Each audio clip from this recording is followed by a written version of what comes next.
antara Himpunan Sarjana Kesusastraan Indonesia atau disingkat HISKI, Komisariat Banyumas yang bekerja sama dengan Puslit Par LPPN Unsur. Jadi HISKI ini organisasi atau komunitas profesi sarjana kesusastraan, artinya bukan hanya sarjana sastra Indonesia tetapi sarjana sastra atau juga sarjana pendidikan bahasa dan sastra yang yang berpusat di Jakarta dan memiliki komisariat di berbagai daerah. Komisariat ini komisariat yang ke-59 ya, ke-59 termasuk yang paling muda, jadi baru 1 tahun ya mas, usianya baru 1 tahun secara resmi. Jadi mahasiswa nanti ketika sudah jadi alumni, jadi sarjana sastra atau sarjana pendidikan bahasa dan sastra, dengan terbuka diterima menjadi, bisa mendaftar menjadi anggota HISKI. Jadi tidak selalu dosen gitu ya, tidak selalu dosen. Dosen bisa masuk karena dosennya sarjana sastra gitu, atau sarjana pendidikan bahasa dan sastra. Nah, jadi itu sekilas tentang penyelenggara acara ini. Baik, saya kira kita buka dulu acara pagi hari ini dengan bacaan basmalah bagi yang beragama Islam, dan bagi yang selain agama Islam bisa menyesuaikan dengan agama atau percayaannya masing-masing. Mari kita buka. Bismillahirrahmanirrahim. Terima kasih. Acara selanjutnya sebelum nanti diskusi adalah pengantar diskusi sekaligus sambutan dari tuan rumah yang akan disampaikan oleh Bapak Imam Suhadi MU. Kepada beliau dipersilakan.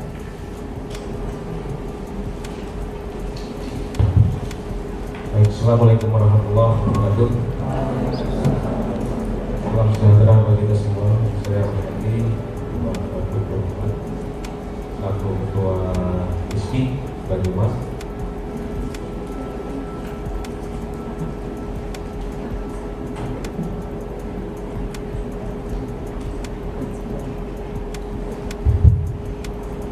Baik, yang saya hormati pula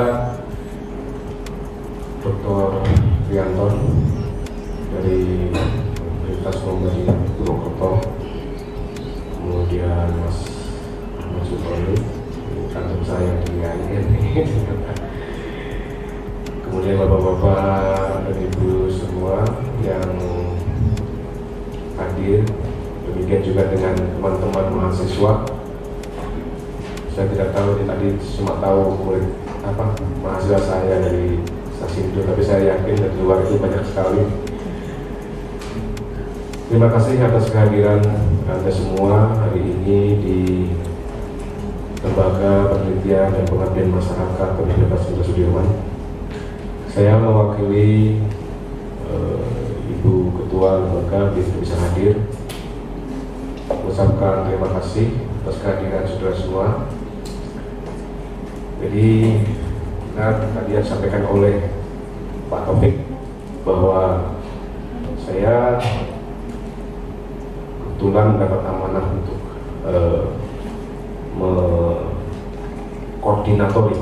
menjadi koordinator dalam Puslit Par ini. Dan salah satu dari program saya adalah pengembangan sumber daya peneliti.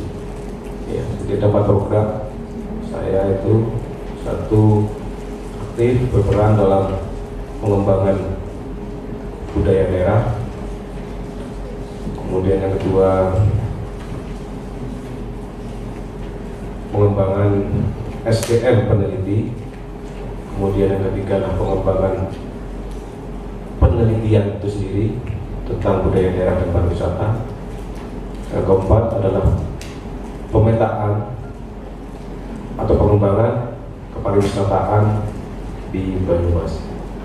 masing-masing memiliki tahapan-tahapan sendiri. Dan satu tahapan karena saya baru untuk SDM itu adalah mengumpulkan para peneliti yang merupakan dosen-dosen juga akademisi, ya, juga termasuk saudara-saudara teman-teman mahasiswa di manapun yang ada di Banyumas.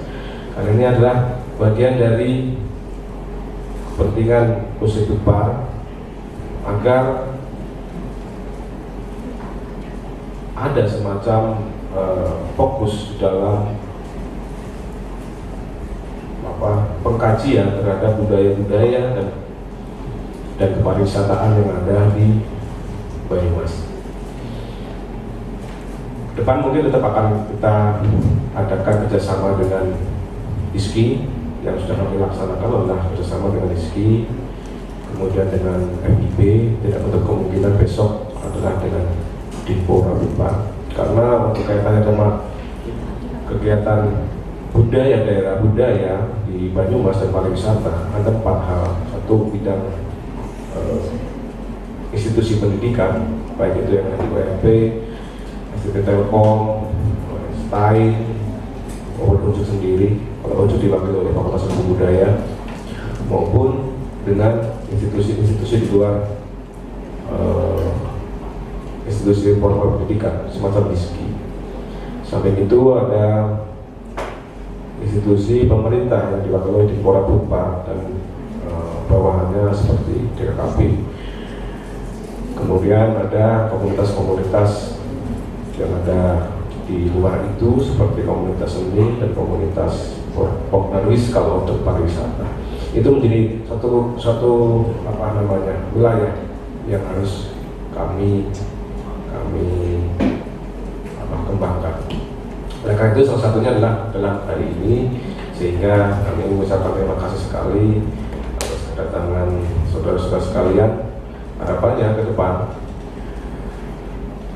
teman-teman, terutama ini yang hadir banyak juga dari mahasiswa, banyak mahasiswanya itu aktif.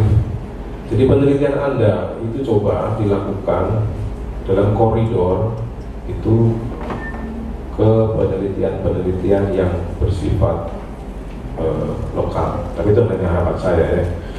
Jadi kalau bisa seperti itu, sehingga dari penelitian Anda nanti bisa menjadi bagian dari dokumentasi kami yang ada di sini. Jadi, dan ketika Anda aktif dengan dosen-dosen Anda, saya juga berharap jadilah asisten-asisten peneliti bagi dosen-dosen Anda, ya. Sehingga suatu saat Anda itu akan menjadi seorang peneliti yang handal setelah Anda selesai sekolah. Jadi tidak hanya skripsi saja. Jadi peneliti saat skripsi, setelah itu selesai penelitian itu jangan ada kelanjutan seperti itu. Meskipun itu penelitian mandiri, ya seperti itu. Saya kira itu saja dari saya. Mohon dimaafkan atas semua kekurangan, kesalahan selama penyelenggaraan ini. Akhir kata, assalamualaikum warahmatullahi wabarakatuh. Terima kasih Pak Imam atas pengantar dan sambutannya. Saya kira semangat ISKI dan Pusdikbud sama, yaitu meningkatkan, salah satunya untuk meningkatkan kapasitas SDM itu adalah upaya-upaya peningkatan literasi. Nah, salah satu acara yang diharapkan meningkatkan kemampuan literasi mahasiswa itu adalah diskusi-diskusi seperti ini. Jadi diskusi bedah buku, diskusi sastra, ya. Diharapkan ini menumbuhkan kecintaan terhadap buku. Tidak terbatas pada karya sastra sebenarnya, tetapi juga pada hasil-hasil riset, misalnya budaya, tradisi, baik yang lokal maupun tradisi-tradisi lokal maupun budaya-budaya kontemporer yang bersifat lokal di sekitar Banyumas ini. Jadi itu harapan kami dengan mengadakan acara diskusi seperti ini. Baik, saya kira hadirin sudah tidak sabar lagi untuk bertemu dua penulis kita, tapi saya perkenalkan dan undang penulis kita ya, Mas Ahmad Sultoni, penyair yang akan kita bahas karyanya hari ini. Beliau adalah sastrawan yang juga sekaligus pengajar di Institut Teknologi Telkom Purwokerto. Tepuk tangan buat Mas Sultoni.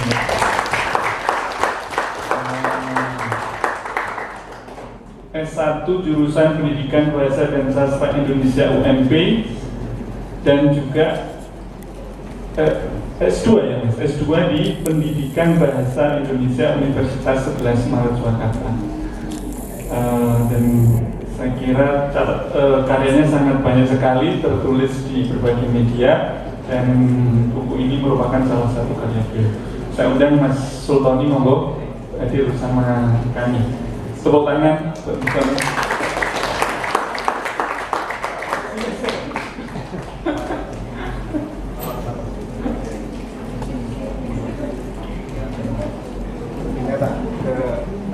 Jadi penonton Pak. Jadi nggak apa ya begini. Selanjutnya yang akan membahas buku ini, penggunaan kata membedah atau bedah buku itu kayaknya kok terlalu seram, terlalu natural science bias gitu, ya enggak? Terlalu bias ilmu eksakta, ilmu alam ya, bedah buku. Jadi seolah-olah buku ini tubuh atau badan yang harus dibedah. Karena saya kalau membayangkan bedah itu sangat serem karena pasti sakit sekali gitu kan. Jadi maka kita memilih judul diskusi saja. Jadi pemantik diskusi kita kali ini adalah Mas Dr. Teguh Trianton, sastrawan, juga sekaligus kritikus, juga sekaligus pengajar, lengkap lah pokoknya. Mas Trianton mantan jurnalis juga, yang sekarang mengajar di jurusan Pendidikan Bahasa Indonesia di Universitas Muhammadiyah Purwokerto. Saya undang Mas Anton, monggo bersama kami. Tepuk tangan untuk beliau.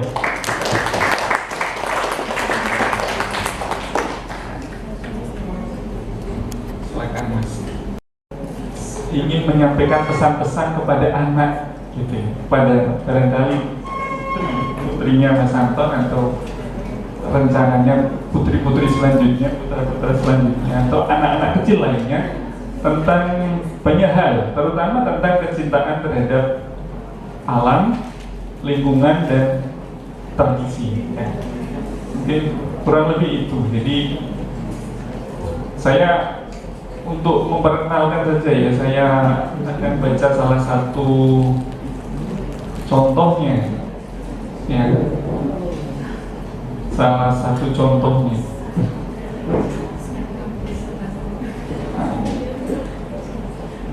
Judulnya Sawah dan Aku ya, Sawah dan Aku, salah satunya ya. Sawah adalah tempat paling kurindukan, menatap hamparan hijaunya. Selalu ada debar yang menenteramkan. Ayah, ibu, kakek dan nenek hidup dari sawah. Aku pun juga, engkau pun juga. Di sawah, padi dan palawija bisa tumbuh dengan riang. Di sawah, burung-burung kuntul mengistirahatkan terbang. Di sawah, burung-burung jalak mencari kutu di badan kerbau. Sekarang rinduku pada sawah membuncah. Sawah-sawah mulai punah. Hamparan hijau yang mendebarkan menjelma rumah-rumah, menjelma pabrik-pabrik. Aku tak ingin marah pada rumah-rumah. Aku tak ingin marah pada pabrik-pabrik.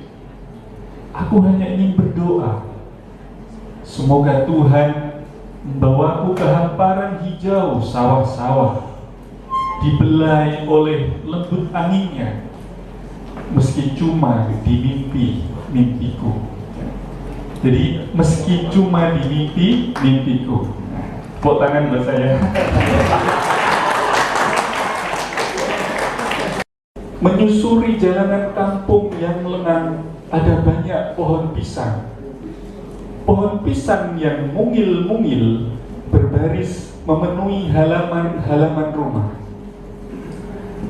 Ada pohon pisang kapok, bener ya, pisang Bandung, pisang Ambon Nangka, kalau di tempat saya namanya Raja Nangka atau Rojo Nongko, pisang Klemas, nah saya nggak tahu ini, pisang emas, pisang sasi, pisang jarak, pisang batu, dan sebagainya dan sebagainya. Jenis pisang apa saja kusukai. Ibu suka pisang yang dilumuri coklat, piscok namanya. Ayah suka pisang yang digoreng, pisang goreng namanya. Nenek suka pisang yang diiris tipis, keripik pisang namanya. Kakek suka pisang yang dikukus, pisang kukus namanya. Saya tambahin lagi mas, ada pisang yang dilelehkan, namanya pisang leleh. Itu enak sekali. Bisa dibeli di Grendeng.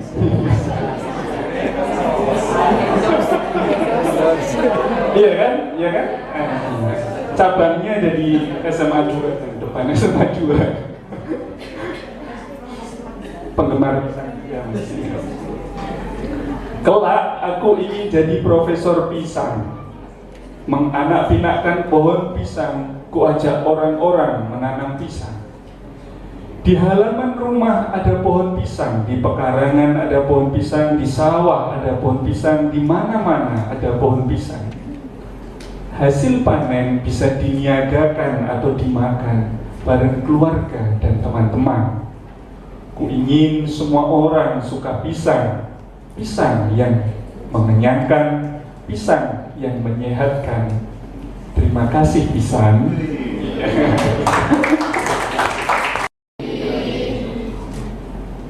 Assalamualaikum warahmatullahi wabarakatuh. Salam sastra, salam budaya, dan salam sejahtera untuk kita semua. Yang saya hormati Mas Muhammad Taufik Rahman MHum selaku Ketua HISKI Komisariat Banyumas. Dan saya hormati Bapak Imam Suhardi selaku Ketua atau Kepala Puslit Budaya Daerah dan Pariwisata Universitas Jenderal Sudirman.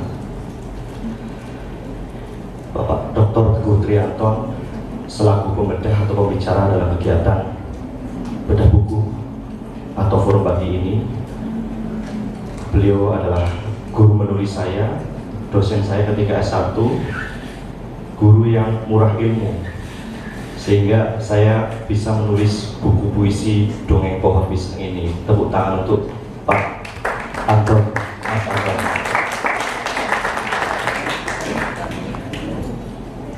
Teman-teman dari HISKI dan mahasiswa-mahasiswi dari Sasindo dan prodi lainnya di Universitas Jenderal Sudirman. Ada juga teman-teman dari IT Telkom, teman-teman dosen, ada Mas Nando dan Mas Tito, dan semua hadirin yang berbahagia.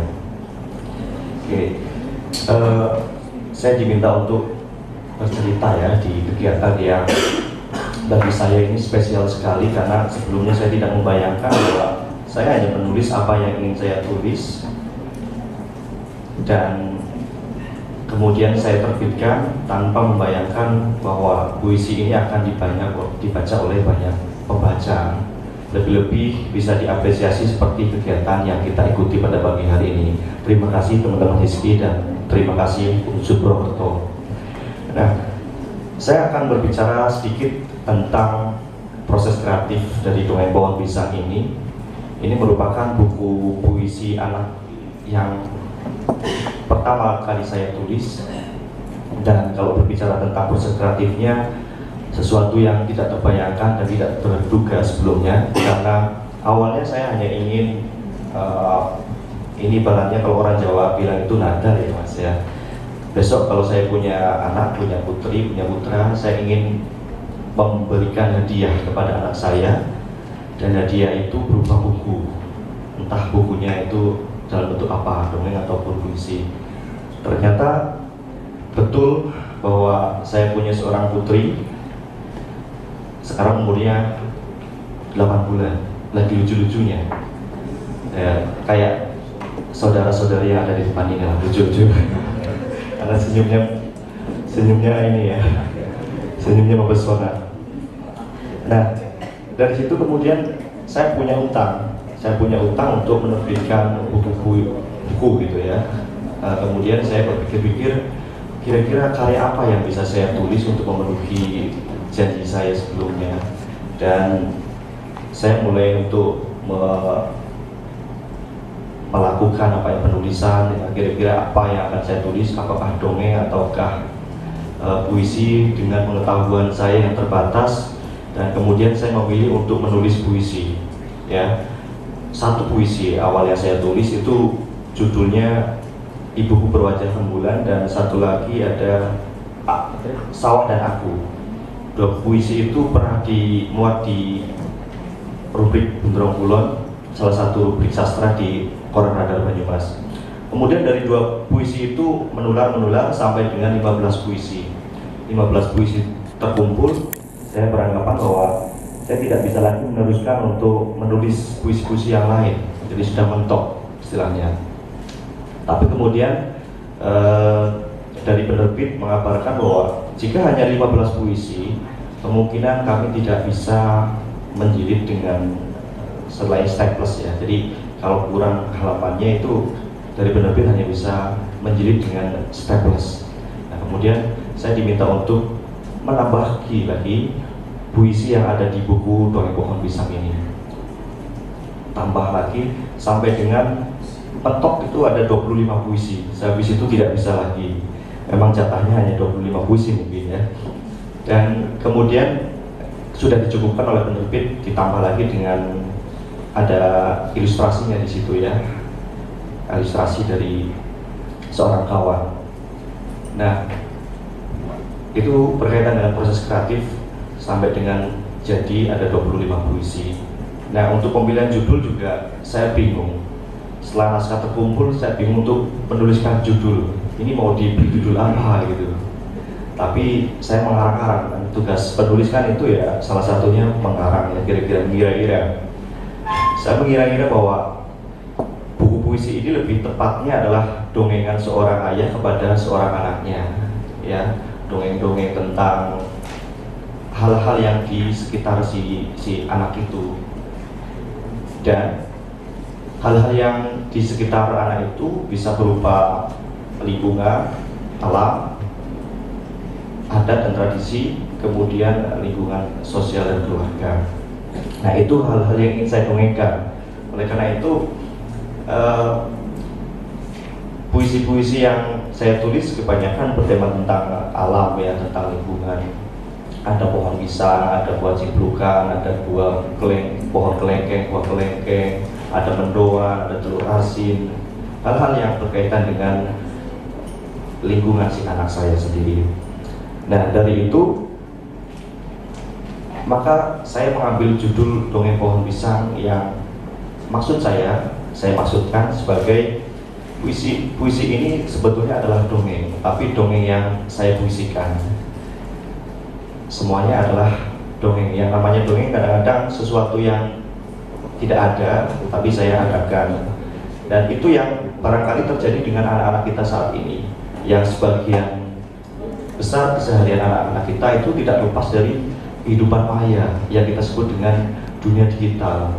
Dan itu sebuah problem yang kita hadapi saat ini untuk anak-anak kita, di mana mereka itu sekarang sudah ada fenomena, sudah beberapa kali dibicarakan itu tentang kecanduan gawai atau gadget ya. Dan mereka itu lebih konsentrasi pada gadget, bagaimana mereka dalam kesehariannya mereka itu tidak lepas dari gawai, dari gadget itu, dari dunia maya, dari dunia digital itu. Dan menurut hemat saya, sesuatu yang bisa terjadi pada anak-anak kita jika realitas yang tersebut saya sebutkan tadi, itu realitas maya tadi, akan membawa anak-anak kita kepada dunia keterasingan, ya, keterasingan anak. Bisa keterasingan pada lingkungan sosialnya, pada kebudayaannya, atau minimalnya yang saya fokuskan ini tentang lingkungan anak, tentang alam. Yang kita tahu bahwa dunia alam kita atau lingkungan kita saat ini sudah mulai memunculkan problem-problem yang serius. Maka sebetulnya yang ingin saya katakan dalam buku puisi ini adalah sebagaimana yang saya tampilkan dalam slide tentang anak dan keterasingan.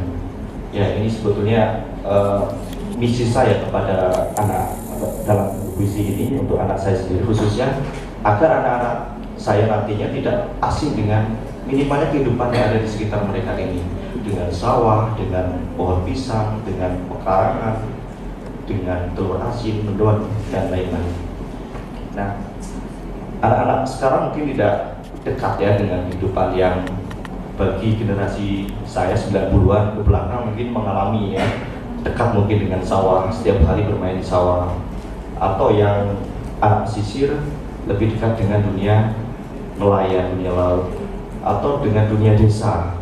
Karena sekarang untuk menyebut pekarangan yang luas, yang sentosa di desa-desa sekarang sudah sulit ya, karena memang sudah diganti dengan rumah-rumah. Kemudian anak-anak sekarang juga mungkin tidak dekat dengan unggas ya, bagaimana mereka memberi ayam makan, apakah ayam, bagaimana mereka menggembala kambing, ya semua itu semua pernah saya alami. Tentang sawah ya, telur asin, tentang ribunya pohon, itu anak-anak sekarang mungkin sudah tidak dekat dengan dunia-dunia itu karena lebih dekat dengan dunia maya.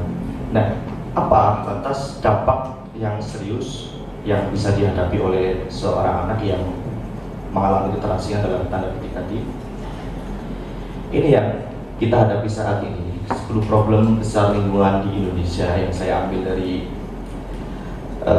Litbang Koran Sindo yang menyebutkan ada 10 problem lingkungan yang Indonesia atau kita hadapi saat ini. Ada sampah, banjir, sungai tercemar, pemanasan global, pencemaran udara, rusaknya ekosistem laut, sulitnya air bersih, kerusakan hutan, abrasi, pencemaran tanah, dan lain-lain. Barangkali ada. Nah, ini persoalan yang serius yang kita hadapi. Dampaknya seperti ini ya, jika anak tidak dekat dengan alam atau mengabaikan alam atau kita sendiri, nah, mengerikan memang.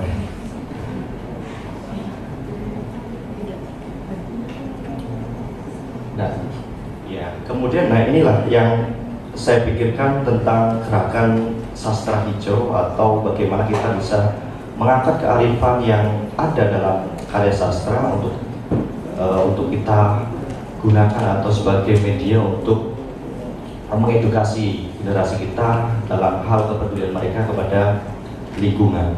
Maka intinya adalah sastra dan generasi hijau yang ingin saya sematkan atau tawaran nilai-nilai yang ingin saya tawarkan dalam dongeng pohon pisang ini.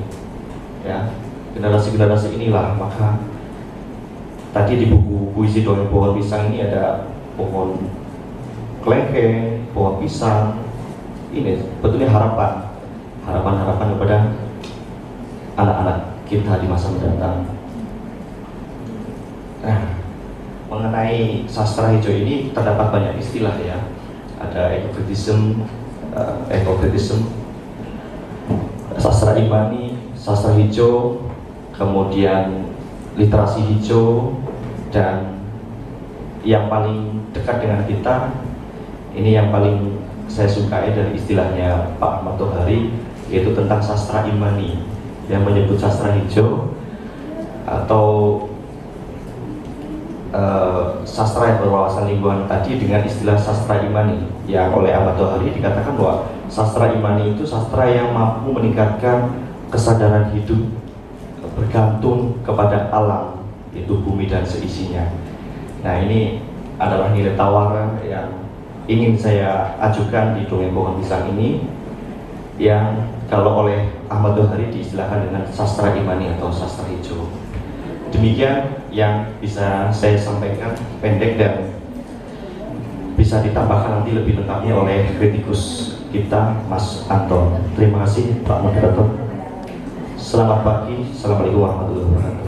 Waalaikumsalam. Proses apa namanya mengeksotikkan dirinya sendiri, gitu ya. Jadi tidak dieksotikkan orang lain, tapi mengeksotikkan dirinya sendiri karena dia merasa asing sebenarnya dengan dirinya dan juga dengan lingkungannya sendiri. Jadi melihat hal yang sehari-hari itu eksotik, merasa eksotik dan merasa asing, termasuk kita. Iya, saya kira itu. Terima kasih Mas Tony. Silakan Mas Anton, kurang lebih 15 menit. Terima kasih. Selamat pagi. Assalamualaikum warahmatullahi wabarakatuh. Oke, yang pertama terima kasih Mas Taufik dari HISKI, kemudian Pak Imam dari Puslit Budaya Daerah dan Pariwisata LPM Unsud Purwokerto, teman-teman HISKI yang ada di sini, kemudian teman-teman adik-adik mahasiswa yang hadir di sini. Sebenarnya baru kali ini saya ada buku serius ini, apalagi ini buku puisi. Ini forumnya itu apa ya? Mas Imam itu menyediakan tempatnya itu terlalu mewah itu. Jadi saya masuk itu dingin. Gitu. Karena biasanya kegiatan kayak gini itu yang saya ikuti itu lemprakan gitu, dan malam-malam gitu. Baunya asap rokok biasa dan kopi ya gitu. Tapi nggak apa-apa. Mudah-mudahan ini membuat kita jadi tambah semangat untuk menggeluti apresiasi seni, khususnya puisi untuk kali ini. Sebelumnya saya bertanya, ini kok Mas Sultan wajahnya beda ya? Saya mau bertanya itu. Mau bertanya. Membacanya. Begitu muncul juga kok kayak beda. Ternyata membacanya. Oke, baik. Saya mulai sudah banyak hal yang disampaikan oleh Mas Taufik dan Mas Sultoni terkait buku puisi ini. Sebenarnya saya agak apa namanya? Yang pertama sih salut dengan Mas Sultoni. Karena apa? Karena jarang sekali ada penyair atau sastrawan yang dewasa tapi menulis puisi untuk anak-anak. Kalau cerita anak banyak, cerita anak, novel anak banyak. Misalnya si Oki Madasari misalnya, itu kan sekarang lebih fokus untuk menulis novel anak. Dari Mata di Tanah Mulus dan seterusnya, ada 3 novel anak. Jadi banting setir dari novel serius, dewasa, kemudian ke novel anak. Tapi yang puisi seingat saya sih baru Mas Sultoni di sini. Nggak tahu nanti yang lain saya temukan lagi tidak. Puisi untuk anak beda. Kalau Aziz F. Mana, ada penyair dari Jawa Timur, itu menulis itu bukan puisi untuk anak, tapi puisi tentang dunia anak. Judulnya Playon. Dari kumpulan puisi judulnya Playon. Itu berisi permainan tradisional yang dipuisikan. Jadi kayak sumpritan, jumpringan, main kelereng itu ya, dengklek dan seterusnya ya, telepon pakai benang itu dipuisikan. Gitu. Tapi di sana di Aziz Mana ini bedanya ya dengan Mas Sultan. Di sana itu serius. Jadi hanya meminjam permainan tradisional, permainan anak sebagai ungkapan, sebagai metafor, sebagai alegori. Nah, kalau yang Mas Sultoni tulis ini justru menulis untuk anak, gitu. Menulis puisi, tetapi puisi itu sebisa mungkin bisa dipahami oleh anak, gitu. Nah, tentu saja kalau saya melihat kesulitannya adalah bagaimana menyederhanakan bahasa orang dewasa menjadi bahasa anak-anak. Jadi nanti mungkin menarik untuk dikaji untuk teman-teman yang misalnya menggeluti sastra anak gitu. Jadi ini bisa diobjek kajian. Seperti apa sih puisinya Ahmad Sultoni misalnya, bahasanya dengan tingkat pengetahuan anak, atau anak usia berapa nih yang kira-kira sudah bisa memahami diksi yang ada di puisi ini, gitu. Atau Kira-kira anak bisa menangkap nggak? Misalnya situasi kebatinan orang tua yang memotret kehidupan anak dalam puisi misalnya dan sebagainya. Saya pikir itu poin yang menarik untuk dikaji. Tapi saya tidak akan menjelaskan itu. Nah, yang ingin saya kritik dari Mas Ahmad Sultoni itu kalau ini memang puisi yang ditujukan untuk anak-anak, yang pertama tadi tentu bahasanya harus disederhanakan atau setidaknya bahasa yang mudah dipahami oleh anak. Secara keseluruhan, oke, saya baca memang sederhana bahasanya, tidak ada metafor yang sulit misalnya. Tapi memang ada beberapa diksi yang memang karena sengaja ya memasukkan bahasa-bahasa Latin terkait dengan jenis nama generik tanaman misalnya. Tapi saya melihat itu nanti menjadi persoalan itu. Ketika misalnya anak belum begitu mengenal ya, nama-nama jenis ya atau ordo famili dan seterusnya dari sebuah tanaman, ya gitu. Nah, maka ini kemudian nanti jadi tugas orang tua ketika misalnya membacakan ini untuk anak gitu ya, membacakan puisi-puisi yang ada di buku itu anak gitu. Jadi misalnya ada istilah misalnya karnaval. Karnaval, saya dulu mendengar kata karnaval itu SD, tapi saya belum tahu apa itu karnaval. Ya tahu karnaval ya setelah SMP tidak tahu. Tapi SD saya dengar kata karnaval karena setiap 17 Agustus itu selesai upacara mesti ada karnaval dulu kalau di desa itu. Tapi saya belum tahu apa itu karnaval. Misalnya gitu. Kemudian ada pohon silisida. Ini kan bukan nama itu ya Mas. Silisida itu nama sainsnya dari pohon ya, bukan nama daerah ya. Nah,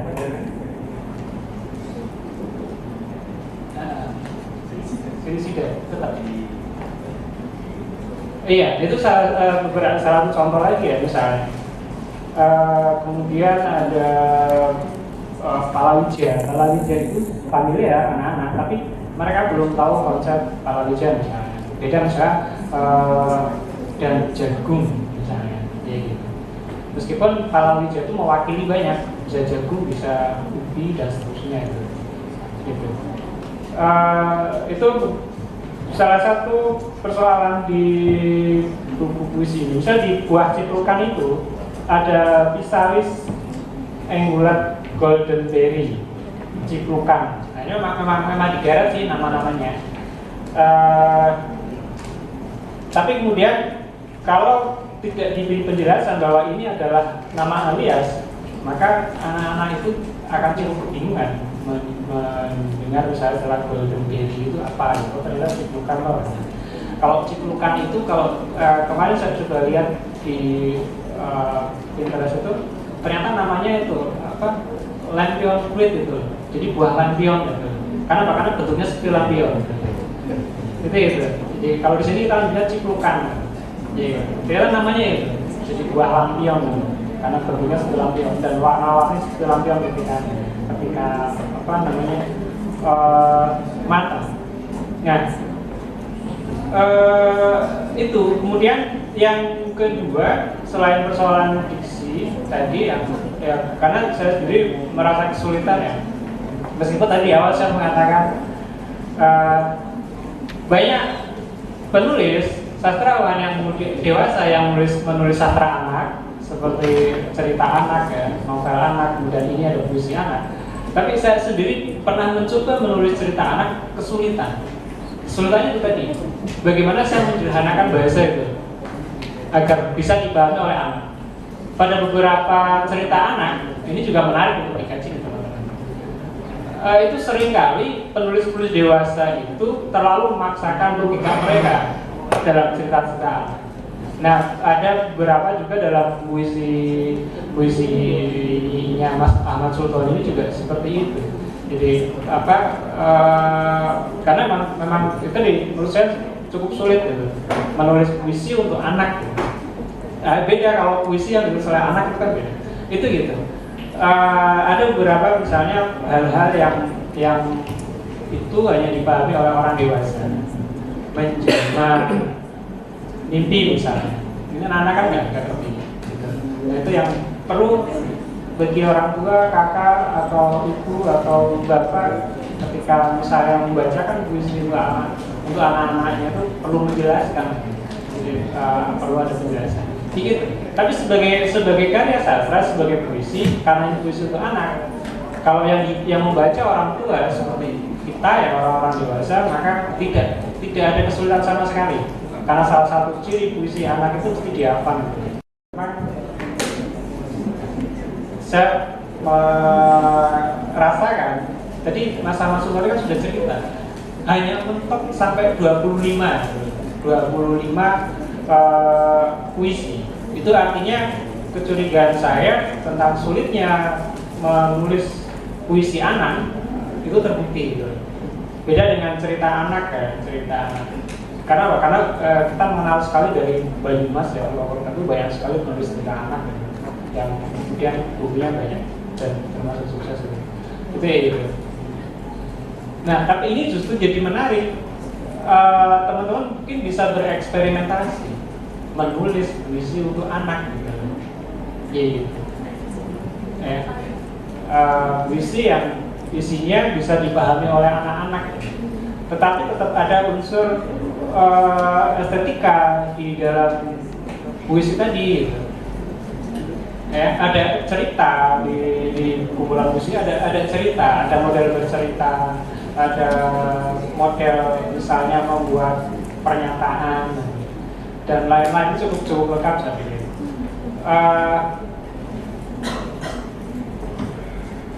Saya pikir itu Mas topik sebagai ini romantik saja. Mudah-mudahan nanti ada banyak bahan untuk kita diskusikan lebih lanjut. Terima kasih. Assalamualaikum warahmatullahi wabarakatuh. Dalam memilih topik-topiknya itu saya kira ingin memperkenalkan anak terhadap lingkungannya, misalnya tentang ciplukan tadi. Apa di sini cimplukan ya itu di rumah cimplukan atau ciplukan ya, itu mas saya ciplukan atau cimplukan. Mungkin ada yang nggak tahu ciplukan di sini. Nggak tahu ya. Ada gap mas. Ada gap yang agak panjang. Mas Aldi tahu ciplukan mas Aldi? Oh, tahu mas Aldi. Ya. Jadi kalau di desa ciplukan itu biasanya kalau di tempat saya tidak di halaman, tapi di sawah, di perkebunan tebu itu biasanya. Banyak sekali ciplukan atau ciplukan. Yang tidak berharga kalau dijual, kan nggak dijual kan? Mahal. Oh, bukan hanya di luar negeri mas. Kalau ke Superindo itu sekarang ada kue ciplukan, tapi namanya bukan ciplukan mas. Namanya golden berry. Jadi satu plastik itu 16.000. Plastik yang kecil itu, kalau saya hitung isinya itu 10. Saya pernah kaget masuk Superindo lihat ciplukan dan harganya 16.000 untuk 10 biji. Nah, ternyata manfaatnya banyak. Waktu kita kecil kita nggak tahu itu. Pokoknya itu makanan kita kalau main di perkebunan atau sedang menggembala kambing. Ya mas, menggembala kambing. Menggembala kambing nggak? Oh, menggembala. Kesambang nggak? Oh iya, sama mantan penggembala kambing.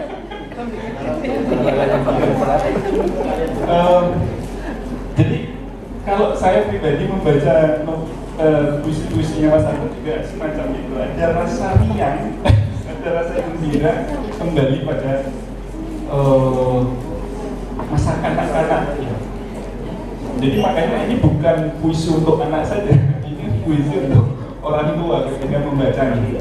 Persoalannya dugaannya nanti menjadi tadi anak yang tidak mengalami kehidupan rural seperti itu, ya, menggembala kambing, main sama top ya, main di sawah, main di sungai, main di laut, di hutan dan lain-lain. Dengan cerita seperti ini seperti apa? Itu apa namanya? Rasa ingin tahu kan seperti itu nanti. Kalau anak-anak kita, anak-anak saya, anak-anak kita yang tidak mengalami dunia itu, terus kemudian kita menceritakan hal-hal yang sangat rural, sementara mereka settingnya sudah urban. Kira-kira apresiasi seperti apa nanti anak-anak ini akan membaca ini seperti apa? Karena mereka nggak punya background itu, tidak punya pengalaman sehari-hari betul. Ini besok-besok kalau anak saya sudah bisa baca, Mas, saya ceritakan bagaimana responnya. Oke, saya kira itu. Silakan saya buka. Boleh bertanya apa saja, saya kira tidak hanya tentang karyanya karena tidak semuanya sudah membaca, boleh tentang proses kreatif atau apapun kepada dua pembicara kita hari ini. Untuk termin pertama saya buka untuk 3 penanya. Tadi saya coba meminjam bukunya mahasiswa, saya mau lihat seperti apa gitu. Dan buku puisinya Pak Sultan ini menurut saya yang agak kurang itu ilustrasi, karena kalau mau membuat karya untuk anak-anak harusnya sih itu ada ilustrasi yang mendukung gitu ya. Apalagi karyanya Pak Sultan ini bicara mengenai anak dan perasingannya. Kita kan ingin menggambarkan bahwa kehidupan itu seperti apa sih, mentok itu seperti apa sih, orang asing itu seperti apa sih juga misalnya kalau pengetahuan nggak tahu. Nah itu kan seharusnya didukung dengan ilustrasi yang yang realistis gitu. Kenapa? Agar ya perasingannya tidak putus, perasingannya tidak berlanjut gitu. Kalau misalnya masih mengira-ngira dengan ilustrasi yang terbatas, ini memang untuk bentuknya seperti ini, bukan seperti ini. Ya, itu kan masih terasing juga. Jadi itu yang saya lihat waktu saya buka pertama bukunya seperti itu. Mungkin saran saya biasanya sih saya dulu mungkin kalau misalnya mau nulis buku anak ya harusnya ada ilustrasi yang sama hebatnya gitu ya dengan tulisnya.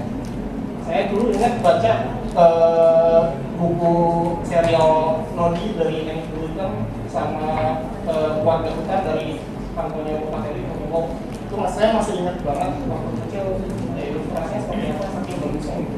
Mungkin memang harusnya teks dan gambar itu bercerita kalau untuk sastra karena itu saja sih saya rasa. Sekarang bulan Oktober, berarti kan prosesnya cepat sekali penulisan dalam kurang dari 1 tahun ya, sampai ke publikasi. Yang ingin saya tanyakan itu adalah awalnya bagaimana tentang penerbit, karena tadi pagi kebetulan sebelum berangkat saya memberitahu anak saya kalau saya mau ikut ini deh, kamu mau baca nggak? Dia baca sebentar, kemudian malah bilang, oh aku bisa bikin kayak gitu juga ya mah. Dalam artian namanya anak-anak ya, ketika dia membaca, kebetulan memang dia lagi senang nulis cerita, terus ceritain ke mamanya gitu. Jadi kemudian saya berpikir, oh kenapa tidak ya untuk memfasilitasi anak sendiri. Jadi pertanyaan saya lebih ke, kalau menurut mas-mas di depan, apakah ada informasi tentang publisher yang memang dia berkecimpung khusus di sastra anak gitu, atau menerbitkan karya-karya anak? Kalau sekarang yang banyak lihat kan kumpulan cerita, kalau saya kecil-kecil punya karya itu ya, yang yang cukup populer. Nah mungkin lebih ke proses kreatifnya, kemudian yang kedua proses publikasi. Terima kasih. Pertanyaan saya ini sebenarnya mungkin agak aneh. Pertama pertanyaannya, ini putrinya Mas? Oh bukan. Membaca ya? Oh membaca ya. Ya. Tapi sudah punya putra atau putri usia berapa nih? 8 bulan gitu. Berarti belum dalam usia seperti yang Mbak Bu Ririn tadi ya, usia anak yang sudah menulis ya. saya juga ingin menanyakan mengenai proses kreatifnya. Dalam hal ini kalau kita lihat, kita baca, akan sangat sulit menulis jika kita tidak menjadikan diri kita seolah-olah itu anak pada usia itu, seperti itu. Dan itu gimana untuk proses kreatifnya? Apakah dengan itu melihat mungkin dari adik atau anak, atau mungkin memang mimpi mungkin ya, bisa juga ya. Oke, itu yang pertama. Yang kedua, saya pengen nanya ke Mas Triano terkait sastra anak itu, kalau dikaitkan dengan tema kelokalan, saya kira di Purwokerto ini jarang sekali bisa kita jumpai. Ada beberapa yang sudah bisa kita lihat itu kayaknya karya dari guru SMP 2 kalau nggak salah, itu yang pakai bahasa Banyumasan. Nah, ini dari UMB sendiri ada sastra Indonesia yang sangat concern dengan sastra anak, itu gimana Mas? Kira-kira untuk perkembangannya begitu. Itu saja, terima kasih. Assalamualaikum warahmatullahi wabarakatuh.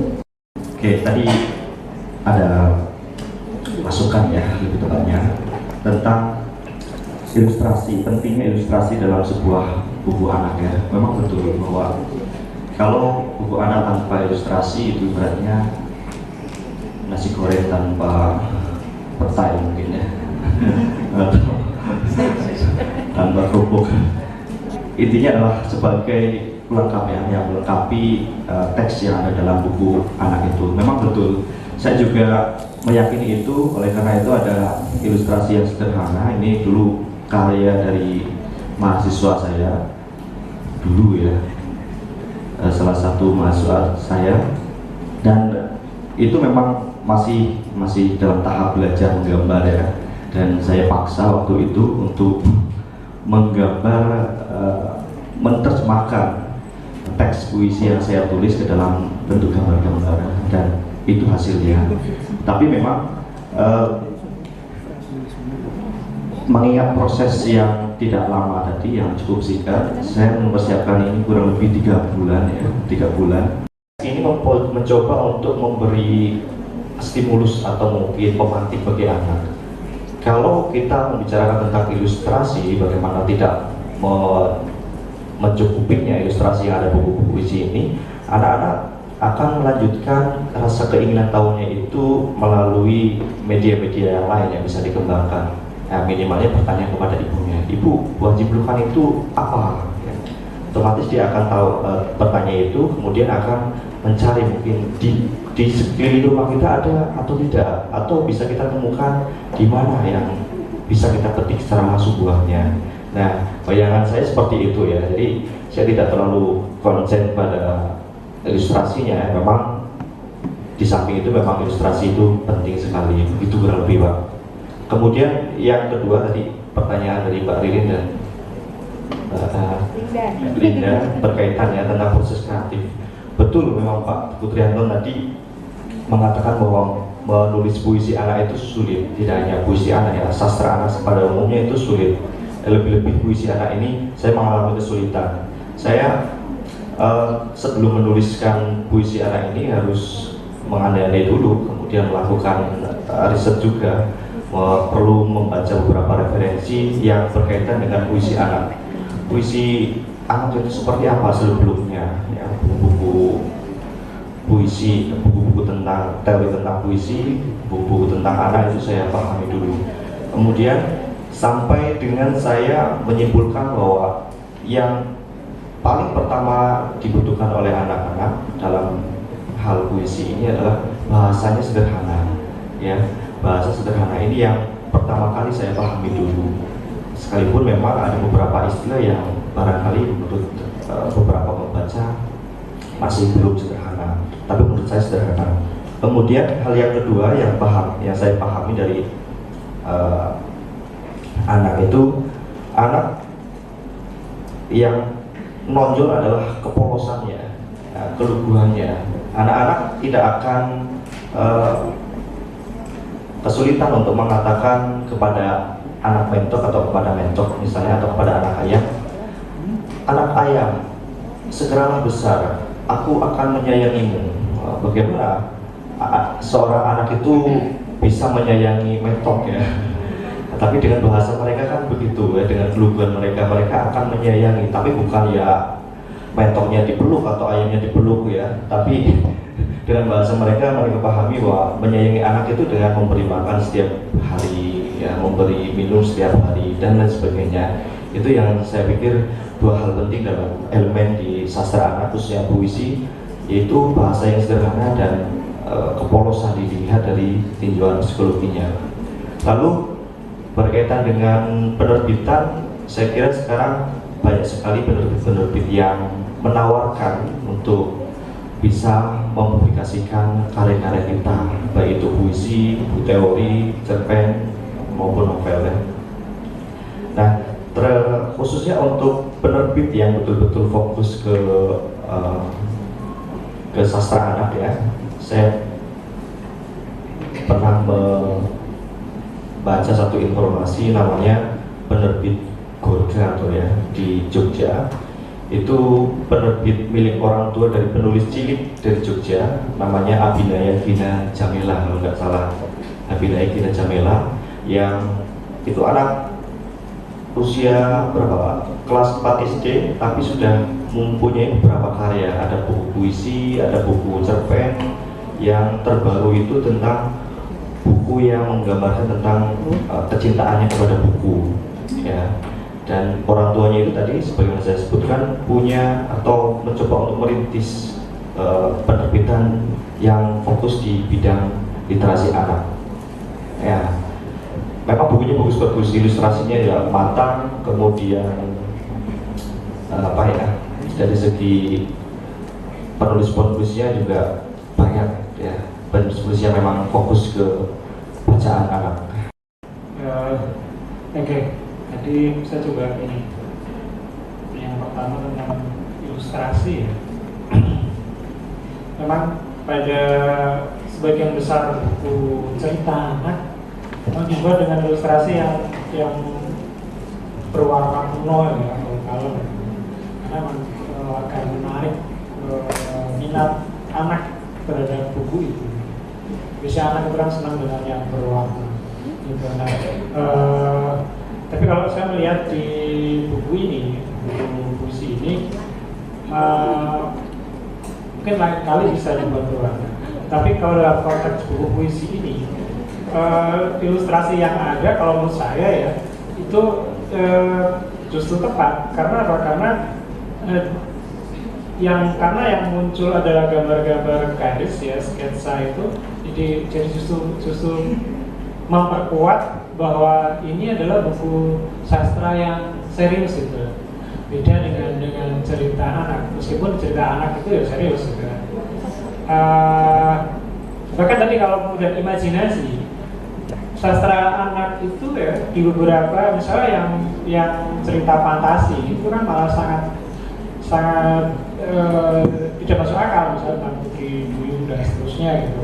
Jadi sebenarnya tidak seperti itu juga, bahwa ilustrasi selalu mendukung agar anak itu bisa mengenali objek dengan cepat ya, sehingga tidak terjadi keterputusan tadi. Tidak mesti juga itu. Jadi memang ada beberapa, kecuali misalnya buku anak yang memang buku-buku keterampilan gitu, itu mesti ilustrasinya mesti sesuai, mesti tepat gitu. Tapi kalau buku seni rata-rata mesti ilustrasinya ya mengandung unsur imajinasi ya, mengandung unsur imajinatif. Seperti ini juga seperti itu buku-buku puisi itu. Jadi memang tergantung jenis bukunya, meskipun sama-sama untuk anak, tapi kalau diniatkan sebagai karya seni, yang saya temui selama ini ya ilustrasinya mesti kuat dengan unsur seninya daripada unsur realisnya atau nyata, atau unsur yang nyata. Itu karena di buku dongeng-dongeng anak juga seperti itu. Sebenarnya gini, sastra anak yang berkembang kalau di UMB malah nggak berkembang. yang mumpuni sastra anak gitu. Dulu sih ada, tapi rata-rata memang beberapa penulis sastra anak di Purwokerto di Banyumas ini memang kebetulan pernah kuliah di UMP karena dulu memang ada mata kuliah sastra anak. Tapi setelah persoalannya adalah pada saat itu semuanya lari ke sastra anak, gitu. Karena apa? Karena mereka melihat apa ya, memudahkan gitu loh. Jadi menganggap sastra anak itu mudah gitu loh. Gitu. Padahal kan tidak. Karena apa? Karena yang bagaimana kita orang dewasa menulis bisa dipahami oleh anak itu kan sulit gitu. Gitu. Jadi ada unsur seperti itu, kemudian ada beberapa hal lagi sehingga kemudian mata kuliah sastra anak itu kemudian dihilangkan, kajian sastra anak itu dihilangkan. Gitu. Di samping itu tadi, misalnya dulu yang banyak muncul itu mahasiswa itu meneliti sastra anak, tetapi yang diteliti itu yang permukaan itu loh. Misalnya nilai karakter pada dongeng, itu kan nggak mungkin diteliti, dibaca udah langsung kelihatan itu. Beda kalau itu benar dijelaskan ke anak itu kan ya. Nah ini yang apa namanya, yang udah membuat prihatin. Ini kalau di samping aspek lain ya nanti di kurikulum gitu. Kalau dibiarkan ya gampang sekali lulus S1, cukup garap itu dongeng, dicari nilai karakternya gitu, tolong-nolongnya gitu. Pada cerita anak loh, mereka kan mudah, sekali baca ketemu, tidak perlu teori gitu, tidak perlu diteliti gitu. Gitu. Sehingga kan kemudian kualitas penelitian mahasiswa seperti itu kan menjadi sangat rendah gitu. Gitu. Nah itu kemudian hal-hal yang membuat mata kuliah itu kemudian hilang gitu. Sehingga, tapi dari proses kreatif tetap ada ya di luar gitu. Mereka tetap berproses kreatif gitu. Dan ada banyak kelompok-kelompok yang kemudian komunitas sastra yang masih mengajarkan itu. Dan itu bagus. Karena apa? Karena nyatanya kalau dilihat dari sisi publikasi dan marketing tadi, sastra anak itu malah justru yang buku yang paling banyak mudah didapatkan gitu. Gitu. Ada penerbit namanya Checklist kalau nggak salah dari Bekasi, itu menerima buku-buku populer gitu, termasuk cerita anak. Kemudian Mizan itu juga punya divisi khusus untuk sastra anak gitu. Memang banyak dicari sastra anak gitu, cerita anak gitu, karena kelihatannya buku-buku itu yang paling banyak digemari. Nah, saya tidak tahu apakah itu ada hubungannya dengan misalnya menggemanya tentang literasi misalnya di tingkat keluarga gitu. Sehingga kemudian permintaan terhadap buku-buku cerita anak atau sastra anak itu kemudian meningkat. Nah, itu menarik sebenarnya gitu. Nah, pesan saya sih untuk teman-teman yang dia ingin fokus pada sastra anak, ada aspek-aspek lain ya ketimbang yang saya ceritakan tadi dari sastra anak. Ya, misalnya tadi dari aspek psikologis gitu. Sesuai nggak sih cerita itu sebenarnya? Ya, gitu. Terkait dengan misalnya tadi kearifan lokal gitu. Ini ada sumbangannya nggak sih misalnya buku-buku sastra anak yang beredar itu, kemudian ideologi-ideologi tertentu gitu. Karena dalam cerita-cerita anak itu ternyata tanpa disadari penulis itu kadang-kadang melibatkan ideologi-ideologi tertentu itu yang mungkin itu tidak cocok atau belum saatnya untuk anak gitu. Nah, itu menarik untuk dikaji untuk teman-teman yang misalnya memang senang mengkaji sastra anak gitu. Jangan aspek permukaan seperti tadi yang saya ceritakan itu selesai dalam satu kali dibaca selesai gitu. Nah,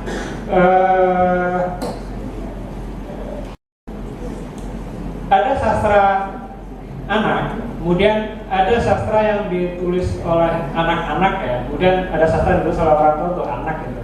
Nah itu masing-masing sebenarnya punya keunikan tersendiri. Kalau saya perhatikan misalnya sastra anak-anak itu ternyata kebanyakan anak-anak itu justru ingin seperti orang dewasa ketika menulis cerita itu. Gitu.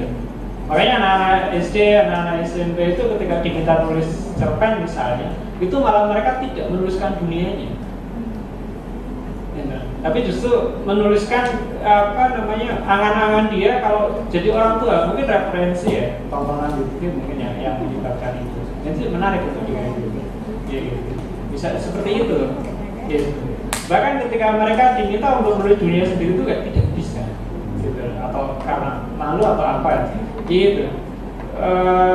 Misalnya diminta menulis cerita tentang kehidupannya di rumahnya misalnya anak SD misalnya, itu nggak bisa, malu. Jadi mereka lebih senang cerita tentang misalnya justru yang jauh dari kehidupan dia. Itu juga menarik untuk dikaji. Saya pikir itu tambahan dari saya. Saya Insari dari Sasindo 2018. Ini mungkin cuma keresahan saya saja. Nah, tapi dari pengalaman saya sama keponakan saya itu apa ya? Benar, keponakan saya itu benar-benar tertarik sama dunia digital. Dia suka cerita, tapi lewat YouTube segala macam. Dan saya pernah nyoba buat menceritakan hal-hal kayak dari buku, dongeng-dongeng, tapi dia tuh nggak tertarik gitu Pak. Gimana caranya memindahkan antusias, gimana caranya agar dia itu juga tertarik terhadap dongeng langsung daripada dengar dari internet itu. Kita terima kasih. Seorang desainer produk, saya menganggap ini adalah suatu kesempatan yang menarik bagi kita-kita yang sudah mulai terjebak di dunia gawai yang tadi ada bahasan ceritakan Pak. Dan menurut saya ini juga salah satu solusi bagi kita atau Anda keluarga muda yang sedang mengalami krisis edukasi, betul ya. Kemudian bagaimana kita menyelamatkan adik-adik atau anak-anak kita supaya tidak terlalu gadget minded. Satu yang saya perlu tekankan Pak, betul sudah disampaikan oleh saudara kita tadi, penanya pertama baju merah, orangnya tinggi dan banget. Kemudian yang saya sampaikan adalah betul target kita adalah target market anak-anak betul ya. Kemudian yang beli adalah keluarga muslim, keluarga muda betul Pak ya. Kalau melihat dari lebih menukik lagi kepada siapa yang beli, kebanyakan ibu-ibu ya. Bapaknya mah bodo amat ya. Bapak Iya. Jangan curi panggung. Maaf, saya jangan. Tapi itulah menariknya. Betul. Illustration art sekarang di dunia desain, mostly desain komunikasi visual ya. Ilustrasi seperti apa, genrenya macam-macam. Kemudian mungkin saya sambil bantu jawab mungkin Pak ya. Kok jadi saya bantu. Tapi tes. Jadi tentang ilustrasi mungkin bisa diterjemahkan sesuatu yang lebih simpel. Kalau kita mengingat masa lalu, kita yang generasi old, generasi tahun 80-an, kita mengenal ada yang namanya Bona dan Rongrong, betul? Iya. Masih ingat? Berarti saya kelihatan tuanya ya. Kelihatan umur. Tapi kurang seperti itu Pak. Ini main baper sama saya. Oke, memang kurang lebih ilustrasi yang seperti itu yang mungkin suatu saat, dan saya akan tunggu next bagi itu. Jadi menurut saya ya yang pantas itu mungkin kurang lebih seperti itu, suatu penampilan suatu karakter yang personifikasi. Bona dan Rongrong adalah suatu karakter yang tadinya binatang kemudian diorangkan. Bagi anak-anak itu jauh-jauh lebih mudah masuk ke memori, kemudian terlepas itu nanti anak jadi mengidolakan atau apapun, tapi itu adalah setidaknya asesmen atau cara-cara yang lebih mudah diterima oleh anak kecil. Dan jangan lupa, karena memang ini Pak, pasar kita adalah, yang kita rayu adalah ibu-ibu.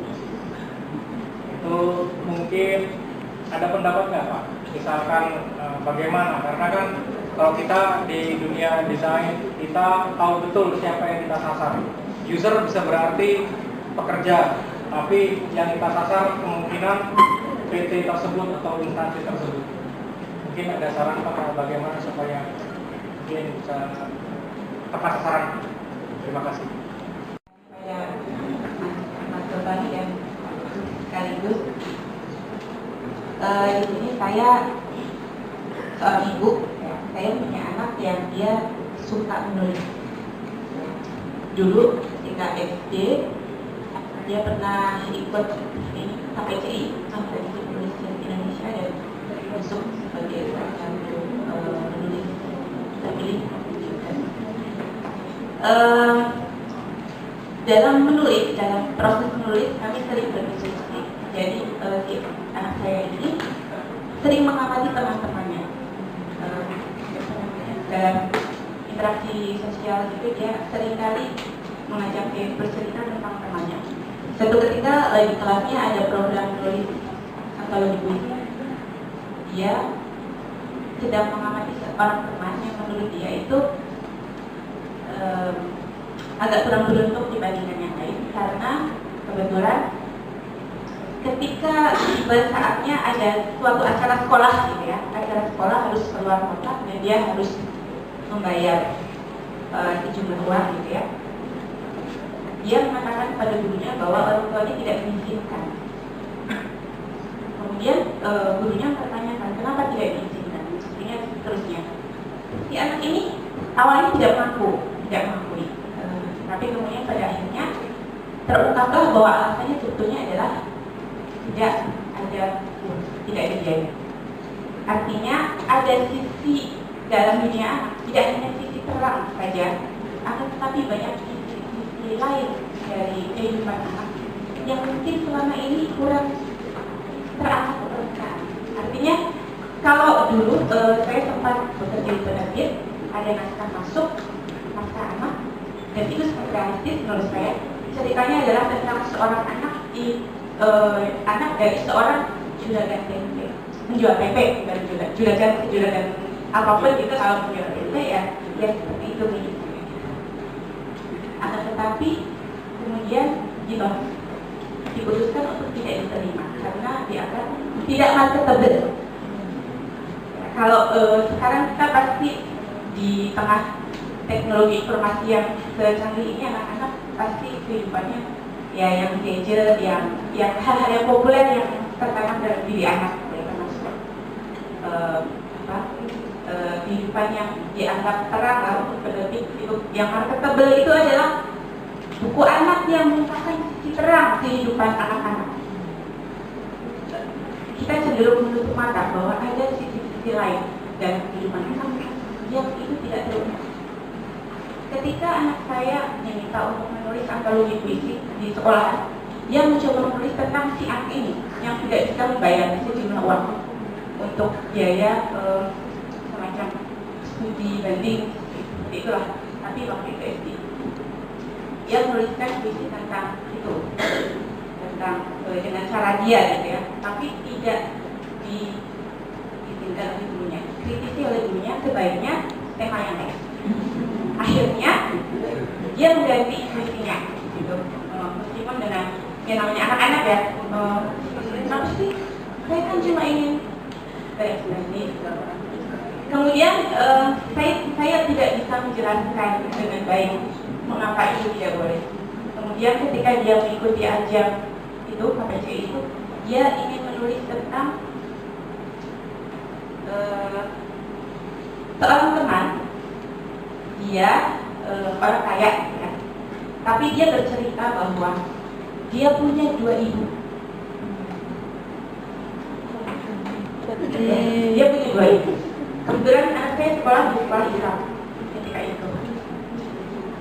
Kemudian dia ingin menceritakan, insting saya mengatakan jangan, tapi saya sendiri tidak bisa menjelaskan kenapa jangan, karena itu sebenarnya nyata gitu dalam dunia.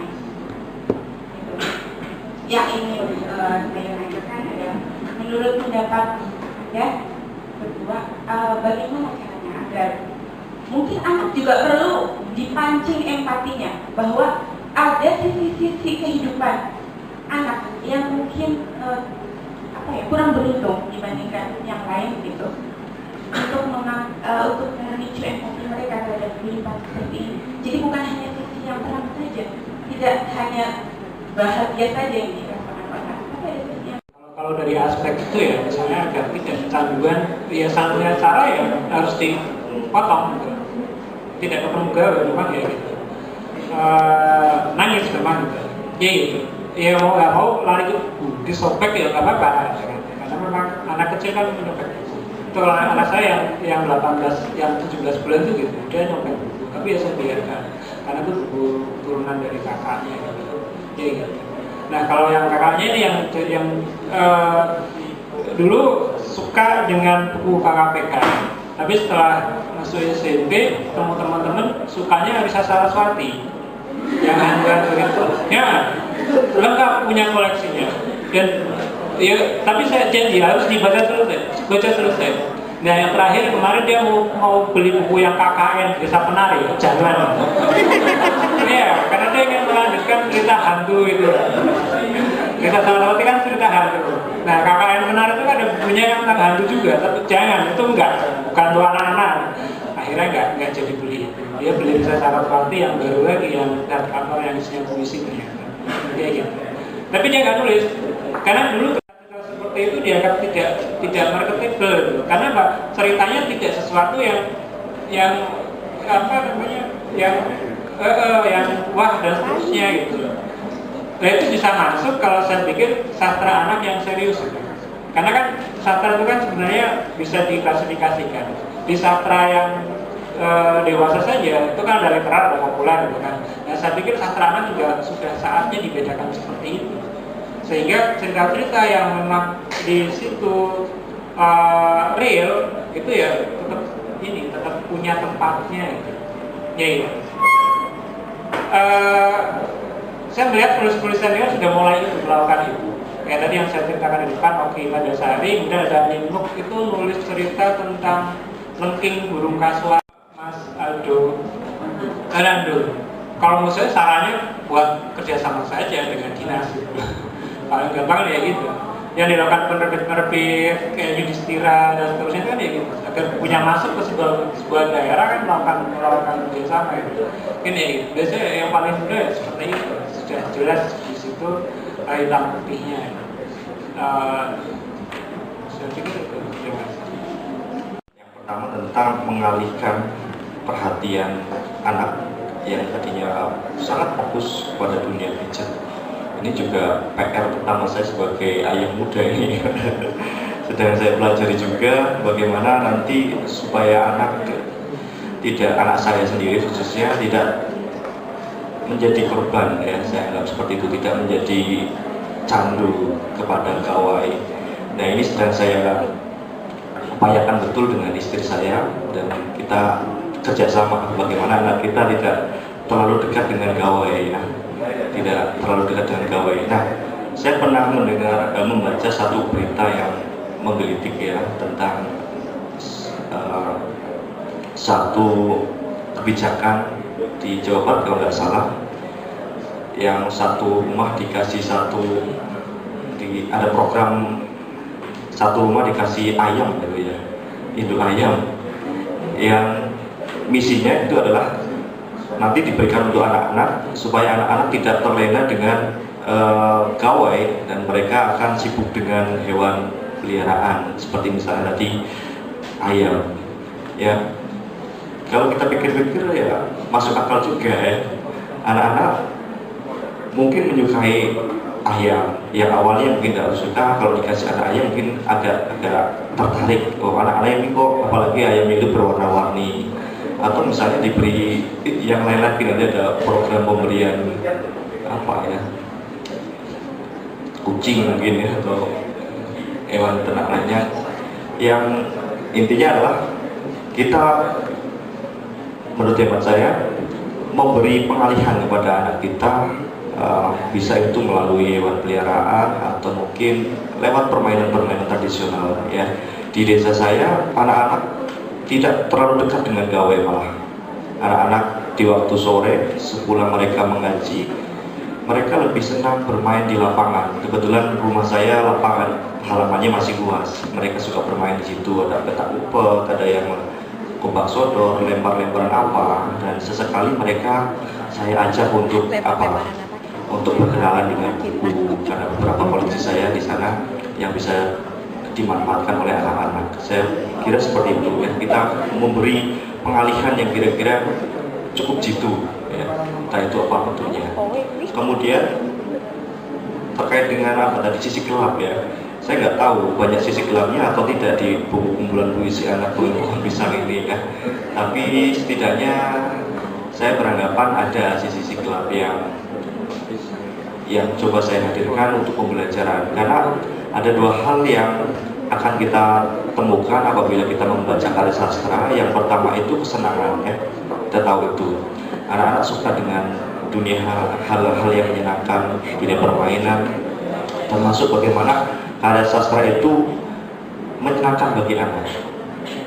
Sederhananya mereka tertarik dengan bahasa yang dihadirkan di dalam karya sastra. Menurut saya hal yang paling menarik dari karya sastra anak itu adalah puisi, karena anak-anak pasti malas kalau membaca teks yang cukup panjang ya.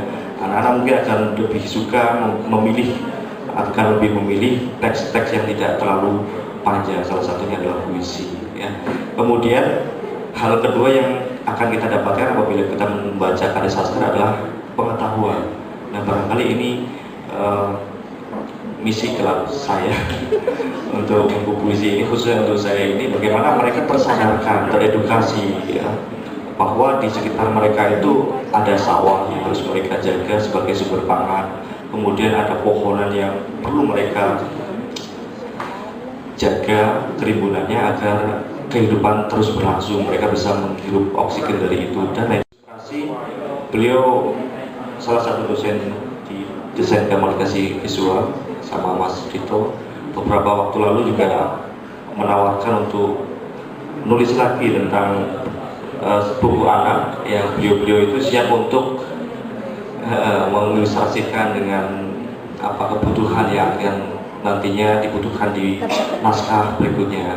Barangkali teman-teman yang lain bisa bekerja sama mungkin sama beliau, barangkali berkenan untuk yang punya naskah seperti itu, Mas Taufik dan Mas Anton. Tapi kalau setting urban itu agak sulit. Setting urban agak sulit karena ruangnya nggak ada. Dan permainan tradisi nggak ada. Di perumahan misalnya itu sudah sulit sekali mencari lahan. Anak-anak itu main bola itu di jalan. Dan kita ngerap menemui itu. Tapi salah seorang kawan saya punya tips meningkatkan literasi anaknya di era gawe ini. Anaknya nggak akan dikasih uang saku harian kalau tidak menamatkan satu buku. Jadi ini agak keras. Jadi dia sekarang anaknya sudah kelas 1 SMA, tapi dulu sejak SD seperti itu. Jadi sejak SD, SMP mingguan, misalnya buku ini harus kata, kalau tidak enggak, saya kasih uang saku. Jadi itu betul-betul serius, betul-betul serius. Bahkan saking seriusnya ketika sang anak ini minta uang saku agak lebih, karena ada acara ke Bali tour gitu, kan dikasih uang agak banyak. Anaknya tanya, Pak, ini harus baca buku apa? Ini kok agak banyak ini uangnya? Ini buku tebalnya kayak apa gitu? Karena kan makin tebal makin banyak uang saku ini. Jadi itu upaya yang bagus ya menurut saya untuk yang mendidik anak, mungkin tidak keras itu saya kira, tapi saya lumayan dapat ilmu itu lah, mungkin bisa kita tiru.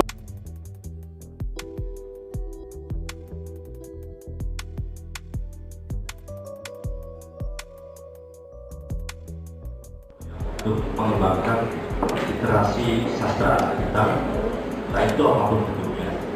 Bisa mungkin nanti diarahkan bagaimana yang disinggung oleh Pak Imam Budi, riset-riset yang berkaitan dengan dunia anak itu lebih dikembangkan. Bagaimana menilik kebudayaan yang ada di Banyumas Raya ini jika ini dapat dilihat dari dunia kacamata anak-anak, barangkali itu yang penting untuk kita kembangkan. Yang menarik itu tadi ya, misalnya tadi yang gawe tadi sebenarnya itu sesuatu yang tidak bisa kita hindari. Saya, nah, saya cukup bersyukur karena ada beberapa komunitas yang memanfaatkan. Jadi misalnya di Purbalingga itu ada komunitas yang dia punya concern bikin film ya, buat film, tapi yang settingnya mesti bisa bahasanya lokal. Nah, ini saya pikir menarik kalau misalnya teman-teman di sini juga melakukan hal yang sama dalam konteks seni literasi ya, tulis misalnya gitu. Kita nulis yang kemudian ceritanya desa itu ya, belajar nulis dengan bahasa Panyongan, saya sendiri tidak bisa. Kalau Mas Sultoni bisa, beberapa kali sering nulis di Ansan. Saya dulu pernah sekali diminta tulisan tapi nggak muncul, tapi karena tulisan saya jelek. Ya, karena biasa menggunakan bahasa Indonesia, harus menggunakan bahasa daerah itu ternyata sangat sulit. Tapi Mas Sultoni bisa, saya bisa. Nah, ini mungkin beberapa ini ya hal yang menarik untuk digeluti lebih jauh. Jadi saya pikir sastra anak itu bukan hanya cerita anak, bukan hanya puisi anak, ada banyak hal lain yang masih perlu kita gali bersama ya, sesuai dengan konsep masing-masing. Saya pikir itu.